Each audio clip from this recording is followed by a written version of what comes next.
সাম্প্রতিক রাজনৈতিক পট পরিবর্তনের মধ্য দিয়ে গত ৮ আগস্ট বাংলাদেশের অন্তর্বর্তীকালীন সরকারের প্রধান হিসেবে দায়িত্ব গ্রহণ করেন ৮৪ বছর বয়সী শান্তিতে নোবেলজয়ী অধ্যাপক ডক্টর মোহাম্মদ ইউনূস।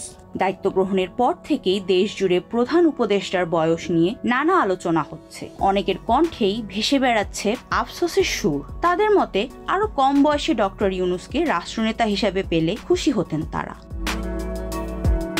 তবে ডক্টর মোহাম্মদ ইউনূস কিন্তু এই মুহূর্তে সবচেয়ে প্রবীণ রাষ্ট্রনেতা নন। তার চেয়েও প্রবীণ রাষ্ট্রনেতারা এখনো অনেক দেশ পরিচালনার দায়িত্বে আছেন এবং প্রতিনিয়ত প্রমাণ করে যাচ্ছেন বয়স একটি সংখ্যা মাত্র, এর বেশি কিছু নয়। প্রবীণ রাষ্ট্রনেতাদের তালিকায় ডক্টর ইউনূসের অবস্থান সপ্তম। তার জন্ম 1940 সালের 28 জুন। চলুন জেনে নেই ডক্টর মোহাম্মদ ইউনূসের পাশাপাশি বিশ্বের আর কোন কোন দেশে ক্ষমতায় আছেন প্রবীণ রাষ্ট্রনেতারা। মধ্য আফ্রিকার দেশ ক্যামেরুনের প্রেসিডেন্ট পল বিয়ার বয়স 91 বছর। 1933 সালের 13 ফেব্রুয়ারি জন্মগ্রহণকারী বিয়া 1982 সাল থেকে দেশটির ক্ষমতায় আছেন। বর্তমান বিশ্বের প্রবীণতম রাষ্ট্রপ্রধান তিনি। বিয়া 1980 সালে একদলীয় ব্যবস্থার প্রেক্ষাপটে রাজনৈতিক সংস্কার চালু করলেও 1990 সালের শুরুর দিকে চাপের মুখে বহুদলীয় রাজনীতির প্রবর্তন মেনে নিতে বাধ্য হন।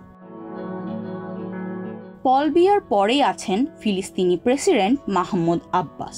তার বয়স 88 বছর। 1935 সালের 15 নভেম্বর জন্ম নেওয়া আব্বাস ফিলিস্তিনের প্রেসিডেন্ট নির্বাচিত হন 2005 সালে। 2004 সাল থেকে প্যালেস্টাইন লিবারেশন অর্গানাইজেশনের প্রধানের দায়িত্ব পালন করেন তিনি।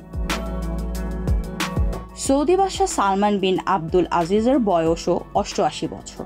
মাহমুদ আব্বাসের মাত্র 1.5 মাসের কনিষ্ঠ সালমানের জন্ম 1935 সালের 31 ডিসেম্বর। প্রবীণ রাষ্ট্রনেতাদের তালিকায় তাঁর অবস্থান তৃতীয়। 2015 সালের জানুয়ারি মাসে সৌদি আরবের সিংহাসনে আসীন হন সালমান। তিনি সৌদি আরবের প্রথম বাদশাহ ইবনে সৌদের 25তম সন্তান। তালিকার চতুর্থ স্থানে থাকা ভ্যাটিকান সিটি রাষ্ট্রের প্রধান পোপ ফ্রান্সিসের বয়স 87 বছর। এই আধ্যাত্মিক বৈশ্বিক নেতা 2013 সালের মার্চ থেকে পোপের দায়িত্ব পালন শুরু করেন। পোপ ফ্রান্সিস 1936 সালে 17 ডিসেম্বর আর্জেন্টিনার বুয়েনোস আয়ারেসে জন্মগ্রহণ করেন।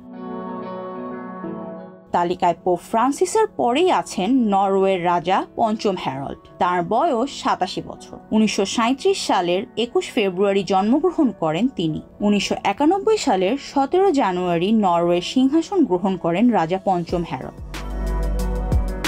প্রবীণ রাষ্ট্রনেতাদের তালিকায় ষষ্ঠ অবস্থানে রয়েছেন ইরানের সুপ্রিম লিডার আয়াতুল্লাহ খামেনি। তার বয়স এখন 85 বছর। 1939 সালের 19 এপ্রিল জন্মগ্রহণ করেন খামেনি। মধ্যপ্রাচ্যের সবচেয়ে দীর্ঘকালীন রাষ্ট্রনেতা তিনি। 1989 সালে 49 বছর বয়সে খামেনি ইরানের সর্বোচ্চ নেতা হিসেবে নির্বাচিত হন। এসব প্রবীণ রাষ্ট্রনেতাদের কর্ম ও সক্রিয়তা বিশ্ব রাজনীতিতে তাঁদের প্রভাব এবং নিজ নিজ নাগরিকদের কল্যাণে তাদের প্রচেষ্টা এটাই প্রমাণ করে যে জাতীয় বা বৈশ্বিক রূপান্তরের প্রচেষ্টায় নেতাদের বয়স বেশিরভাগ ক্ষেত্রে তেমন কোনো বাধা হয়ে দাঁড়াতে পারে না। সামওয়াত নাইয়ার অহনা, দি ফিনান্সিয়াল এক্সপ্রেস।